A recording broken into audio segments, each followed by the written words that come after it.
யூடியூப்ல நான் ரீசெண்டாக ஒரு வீடியோ அப்லோட் பண்ணியிருந்தேன். அந்த வீடியோ எப்போதும் நான் யூஸ் பண்ணுற மாதிரியான தமிழ் தான் யூஸ் பண்ணியிருந்தேன். அதோட பர்ஃபார்மன்ஸ் நீங்கள் பார்க்குற மாதிரி ஆவரேஜாக தான் இருக்கும். அந்த வீடியோவில் நான் எதுவுமே சேஞ்ச் பண்ணல, அதோட தமிழ் மட்டும் தான் சேஞ்ச் பண்ணேன். சேஞ்ச் பண்ணதுக்கு அப்புறமா அதோட CTR ரேட் எந்த அளவு இன்க்ரீஸ் ஆகிருக்குன்னு பாருங்க. அதுக்கப்புறமா அந்த வீடியோட பர்ஃபார்மன்ஸ் ரொம்பவே நல்லா இருக்கு. யூடியூப்ல நம்ம வீடியோ அப்லோட் பண்ணதுக்கு அப்புறமா அதுல நிறைய இம்ப்ரெஷன் மட்டும் தான் கிரியேட் ஆகும். அந்த இம்ப்ரெஷனை கிளிக்ஸா மாற்றி உங்களுக்கு அதிக வியூவர்ஸ் கொண்டு வரதுக்கு தமிழ் தான் மெயின் ரோல் பிளே பண்ணுது. அப்படி ஹை கிளிக்ஸ் கொடுக்குற ரொம்பவே அட்ராக்டிவான தமிழ்ஸ் எப்படி கிரியேட் பண்ணலாங்கிறத இந்த வீடியோவில் பார்ப்போம்.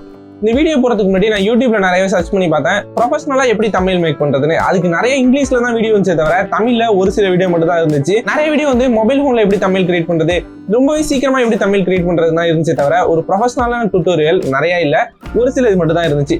அதனால இதே ஒரு வீடியோவா பண்ணிடலாம் தான் இந்த வீடியோ.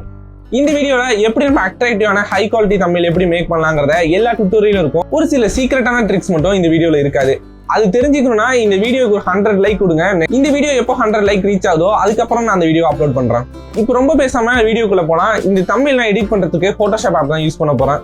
நம்ம போட்டோஷாப்ல தான் தமிழ் கிரியேட் பண்ண போறோம். போட்டோஷாப்ல தமிழ் கிரியேட் பண்றதுக்கு இந்த ஹைட் வித் யூஸ் பண்ணீங்கன்னா உங்களால ஹை குவாலிட்டி ரிசல்ட் எடுக்க முடியும். இது வந்து 3840 போட்டுங்க, ஹைட் வந்து 2160 போட்டுங்க, ரெசல்யூஷன் 72 பாக்கி எல்லாமே இருக்கட்டும். பேக்ரவுண்ட் வந்து ஒயிட் கலர்ல இருக்கட்டும். கிரியேட் நியூ கொடுத்துருவோம்.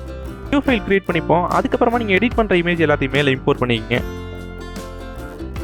இப்போ நான் ஃபோட்டோஷாப்பில் நமக்கு தேவையான ஃபோட்டோ பேக்ரவுண்ட் இது எல்லாத்தையுமே இம்போர்ட் பண்ணிக்கிட்டேன். இப்போ நம்ம ஃபஸ்ட்டு பேக்ரவுண்டை மட்டும் எடுத்துகிட்டு போய் அந்த லேயரில் போட்டுடலாம். Ctrl+TL திங் தான் ட்ரான்ஸ்ஃபார்ம் ஆகும். அதில் நம்ம ஸ்கேல் பண்ணிக்கலாம் நமக்கு தேவையான சைஸ் படி. இப்போ பேக்ரவுண்ட் இமேஜை நம்மளோட ப்ராஜெக்ட்டுக்குள்ளே கொண்டு வந்தாச்சு. கொண்டு வந்ததுக்கப்புறமா இங்கே நிறைய பேர் இருக்காங்களா, இது எதுவுமே எனக்கு வேணாம், இது எல்லாத்தையுமே நான் ரிமூவ் பண்ண போகிறேன். அது எப்படி ரிமூவ் பண்ணலான்னு பார்க்கலாம். ஃபஸ்ட்டு ரஃபாக ஒரு செலக்ஷன் பண்ணுறதுக்காக டூல் எடுத்துக்கிட்டு அந்த சப்ஜெக்டை மட்டும் சுத்தமாக செலக்ட் பண்ணிடுங்க. செலக்ட் பண்ணிட்டு ரைட் கிளிக் பண்ணோம்னா அந்த இடத்துல ஃபில்லுன்னு ஒரு ஆப்ஷன் இருக்கும். அதில் போய் கண்டென்ட் அவரில் வச்சு ஓகே கொடுத்துருங்க. ஓகே கொடுத்துட்டோம்னா அந்த சப்ஜெக்ட் மட்டும் கிளியராக போயிடும். அதேமாரி தான் நமக்கு எந்தெந்த சப்ஜெக்ட் வேணாம்னு நினைக்கிறீங்களோ அது எல்லாத்தையுமே செலக்ஷன் பண்ணி இந்த மாதிரி கண்டென்ட் அவர் கொடுத்தோம்னா அது அப்படியே ரிமூவ் ஆகிடும். இப்போ நம்ம கண்டென்ட் அவரை யூஸ் பண்ணி இதுலேருந்து சப்ஜெக்ட் எல்லாத்தையுமே ரிமூவ் பண்ணி வச்சு இப்போ பேக்ரவுண்டை கொஞ்சம் ஜூம் பண்ணி வச்சுக்கலாம். இந்த அளவுக்கு தான் கரெக்டாக இருக்குது. இப்போ நான் இது கொஞ்சம் பிளர் ஆட் பண்ணலாம்னு நினைக்கிறேன். பிளர் ஆட் பண்ணுறதுக்கு இங்கே ஃபில்டர் ஆப்ஷனுக்குள்ளே போங்க. நிறைய பிளர் ஆப்ஷன் இருக்கும். அதில் பிளரில் போய் ஷேப் பிளர் யூஸ் பண்ணிங்க. அதில் உங்களுக்கு இது எந்த ஷேப் வேணுமோ, நான் இந்த ஆரோ மார்க் மாதிரி இருந்தால் நல்லாயிருக்கும்னு நினைக்கிறேன். அதனால் இதை செலக்ட் பண்ணிட்டு பிளர் வந்து ஒரு இதில் நல்லாவே பிளர் கொஞ்சம் இருந்தால் நல்லாயிருக்கும்னு நினைக்கிறேன். அதனால் ஒரு 30 வச்சுட்டு ஓகே கொடுத்துடணும். அடுத்து நம்மளோட சப்ஜெக்டை உள்ளே கொண்டு வரலாம். இதில் நம்ம சப்ஜெக்டை மட்டும் ரொம்பவே ஈஸியாக செலக்ட் பண்ணிடலாம். அது எப்படி செலக்ட் பண்ணுறதுனா இங்கே செலக்ஷன் ஆப்ஷனுக்குள்ளே போங்க. அதில் போனால் சப்ஜெக்ட்னு ஒரு ஆப்ஷன் இருக்குல்ல, அதை கிளிக் பண்ணுங்கள். செலக்ஷன் ஆனதுக்கப்புறமா கீயை ப்ரெஸ் பண்ணிட்டு இந்த சப்ஜெக்டை மட்டும் அந்த இடத்துல மூவ் பண்ணிட்டு போய் நம்மளோட ப்ராஜெக்ட் ஃபைலில் வச்சுருங்க. இந்த இமேஜில் வந்து எனக்கு பேக்ரவுண்டில் ஆரஞ்சு ப்ளூ ஷேட் இருந்தால் நல்லாயிருக்கும்னு நினைக்கிறேன். அதனால ஒரு நியூ லேயர் ஓப்பன் பண்ணிக்கலாம். நியூ லேயர் ஓப்பன் பண்ணிட்டு இந்த சப்ஜெக்ட்டுக்கு கீழே கொண்டு போய் ட்ராக் பண்ணிக்கங்க. அதுக்கப்புறமா ப்ரெஷ் டூல் எடுத்துக்கங்க. ப்ரெஷ் டூலோட சைஸை நல்லாவே இன்க்ரீஸ் பண்ணிக்கலாம். இன்க்ரீஸ் பண்ணிட்டு இதோட கலர் வந்து ஃபஸ்ட்டு நான் இங்கே ஆரஞ்சு கலர் செலக்ட் பண்ணிக்கிறேன். இதோட ஹார்ட்னஸ் ஃபுல்லாகவே கம்மியாக இருக்கிற மாதிரி பார்த்துங்க செலெக்ஷன் பண்ணுறதுக்கு முன்னாடி. அப்போ தான் இந்த ஒரு கிரேடியன் எஃபெக்ட் கிடைக்கும். ப்ரெஷ்ஷோட சைஸை இன்னுமே இன்க்ரீஸ் பண்ணிக்கலாம். சப்ஜெக்ட் ஆஃப் பண்ணிக்கிறேன். அதேமாரி ப்ரெஷ்ஷோட கலரை மட்டும் சேஞ்ச் பண்ணிக்கிறேன் ப்ளூ கலருக்கு. இப்போ இதோட இன்டென்சிட்டி ரொம்பவே அதிகமாக இருக்குது. அதனால ஃபில்லை கொஞ்சம் கம்மி பண்ணிக்கலாம். இந்தளவு இருந்தால் ஓகேவா இருக்குது. இப்போ இந்த பேக்ரவுண்ட்லேயும் நிறைய ரெட் கலர் இருக்குது. என் கையில் இருக்கிற ஃபோனும் ரெட் கலர் இருக்குது. அதனால் அது அந்தளவு அட்ராக்டிவாக இல்லை. அதனால் அந்த ஃபோனோட கலரை மட்டும் இப்போ நான் சேஞ்ச் பண்ணிடலாம். அது எப்படி பண்ணலாங்கிறத பார்ப்போம். இதுக்கு நீங்கள் ஏதாச்சும் ஒரு செலக்ஷன் டூல் எடுத்துக்கோங்க. அந்த ஃபோனை மட்டும் செலக்ட் பண்ணிங்க.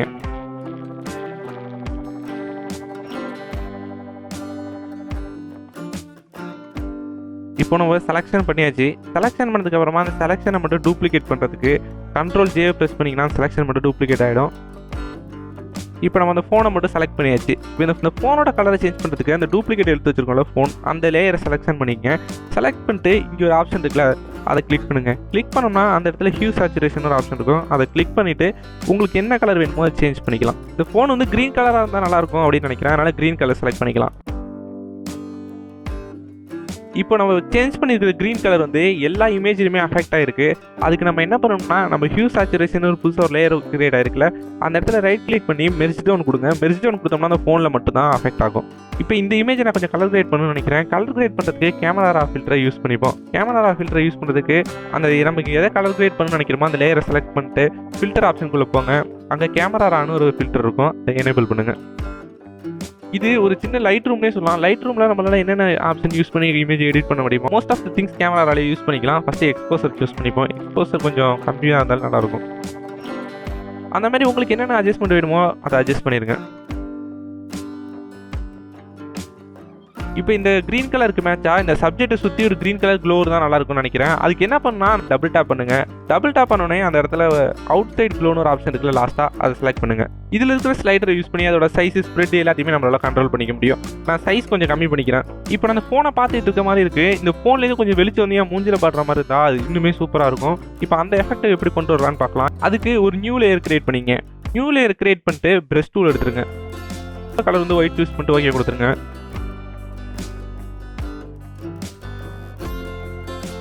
இது நல்லாவே ஆர்டிஃபிஷியலாக தெரியுது. இது கொஞ்சம் நேச்சுரலாக மாற்றுறதுக்கு இதோட ஃபில்லை போய் கம்மி பண்ணிக்கலாம்.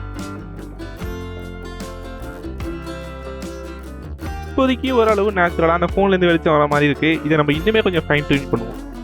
திருப்பி நியூ லேயர் ஓப்பன் பண்ணிக்கலாம். கொஞ்சம் ஷேடோ ஷார்ட் பண்ணுவோம். ஷேடோ ஆன் பண்ணுறதுக்கு அதே மாதிரி தான் திரும்ப ப்ரஷ் டூல் எடுத்துகிட்டு கலரில் வந்து பிளாக் கலர் சூஸ் பண்ணிக்கோங்க. இதே மாதிரி நீங்கள் இன்னுமே நிறைய லேயர் பண்ணி ஹைலைட் ஷேடோலாம் ஆட் பண்ணிட்டே போனீங்கன்னா இமேஜ் ரொம்பவே அட்ராக்டிவாக இருக்கும்.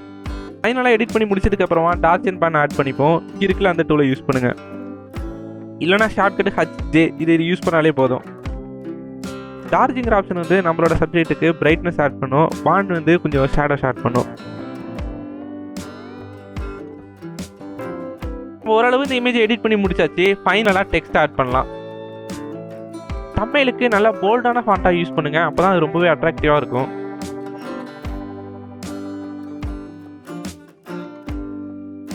அவ்வளோதான் இந்த தம்ப்நெயிலை நம்ம எடிட் பண்ணி முடிச்சாச்சு. எக்ஸ்போர்ட் பண்ணால் கூட இதோட குவாலிட்டி ரொம்பவே ஹையாக தான் இருக்கும்.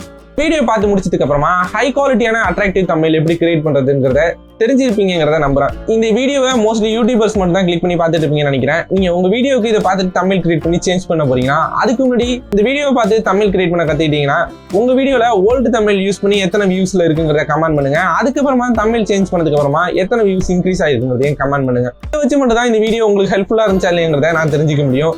இன்னொரு இன்ட்ரெஸ்டிங்கான வீடியோவை பார்க்கலாம். அது வரைக்கும்